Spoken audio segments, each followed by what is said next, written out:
you had lectures in there, didn't you? Had what? Lectures and talks. And... yeah, we did. We did have some. And then we had some in the hut over there. What you used to do is he used to turn up on a Sunday morning for some field craft or whatever they called it, you know, going and getting hidden in bushes and that sort of thing. And then you had one night a week when you came for about 7 o'clock, well, 9 or something like that. Just 2 hours drill for something like they were teaching us how to read maps and think. I mean, we knew all this because, you know, we got that from school, but all older blokes, I mean, couldn't read a bloody map for love and money. Things like that they used to teach them. And I'd look after the rifle and machine gun, and with 2 Browning guns, I think it was. Oh, there was a Browning machine gun in the bottom, wasn't there? Yeah, we had 2, I think.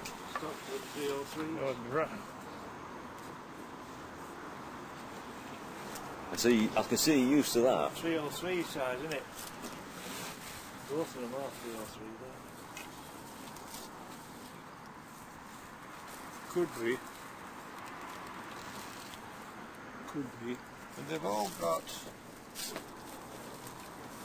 that.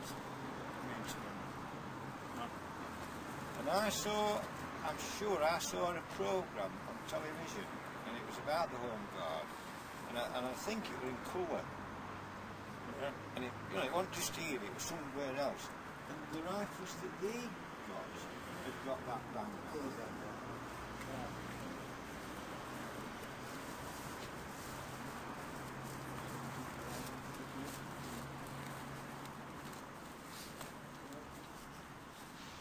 Where's the magazine went? 5-shot magazine. They stick out there, didn't it? That end you had your cord and you pull through, and a bit of 4v2 whatever. That was to pull the rifle through, clean it barrel. Yeah. It could be 303, yeah. I was just thinking whether they were those trumpets that we got from America. But no, they're probably 303s. Yeah, well, you would know, but better than I would. Being it... Not like to be our old stuff in it. Oh God, Worcester Lincoln. Well, they're heavy, weren't they? Aye. They're heavy. Parade thing, with these will be red. So it's a puzzle, so why they were stripped down? Well, they were decommissioned, I suppose. I mean, take barrels off and all the lot. Yeah. For some reason. Okay. But I was talking to somebody. They used to teach you daft things like you got to your 2 pressures. Yeah. You took your first pressure was £2, and your firing pressure was £4. Yeah. And they used to teach you things like that. Lads these days in Afghanistan, they don't bother about what bloody they see. But the enemy coming and they fire the buggers, don't they? I was talking to somebody. They were all 14, 18s all. You might know her actually. Do you know Betty Cowling? No. She used to work at the Royal Ordnance Factory at Maltby. Rifle factory.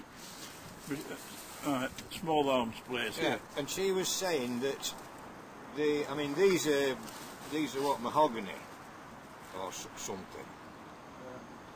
Look like mahogany. I told you, didn't I? Yes, I remember you telling me, John. And she Yeah. said that they got some rifles in, but from America. Yeah. And they had to sort of look at them and make sure they'd been chucked in a vat of grease, and they all had to be cleaned. And our armoury sergeant did a lot of them in there. And Betty said to me that what did I tell you? I've forgotten Eddystone, Remington, and Remington. Springfield. But she said that the stocks on them, the woodwork on them was, I think she said it was beech. And she said what they found was that when they were all cleaned up, and I think they were sent to frontline troops somewhere, but she said with it being beach, it polished up and shone and reflected the sunlight, and you know, that gave away your position sometimes. That is it, mate. I think the thing was we got sweet bugger all in 1940. When lads came back, most of them with the rifles, didn't they? Yeah. And there were no ammunition to be had very much, and they that came from America were .300. Right. Yeah. And I think they were supplied with ammo, and that's why we got them. Right. But it was said that most of the 303 ammunition was going to 8-gun fighters, you see, which were on Battle of Britain type of thing. Yeah. And come 1941, when they started coming through with ammo, well, that's when things were a little bit, you know, we were armed to bloody teeth, more or less. And I'd also heard that a lot of the rifles, maybe that the Home Guard got, maybe from America. Yeah, were those .300s. Were First World War surplus. They were. Yeah. They were, definitely. If you know that Dad's Army, and this is how they go into detail, I mean, that film is bloody good, really, you know. They'd all got 300s because well, if you, on the I have an idea that these are those, because if you watch Dad's Army and you look closely at the rifles, with the metalwork and everything, but if you look at the stocks and everything, I'm bloody sure they're like this. Yeah. Well, they were like that, but I mean, so at Lee Enfield, wasn't it? Well, Lee Enfield, it was more chubby, wasn't it? It might have been. Lee Enfield might have been a bit thicker here. I thought a Lee Enfield, it didn't have this ridge here. It carried on, tapered off a bit, but it didn't have that. It was ridge. more stocky than Lee Enfield. Yeah, they're not Lee Enfields, these. I can't remember in detail. Well, like if they're not the Enfields, they're what they call the P40s then. I think the P40 is Is that those American ones? Which were American ones. And you used to have a name on the top, on the metalwork there, which said either Remington, Eddystone, or some were Springfield. And most of them were Eddystone, something like that.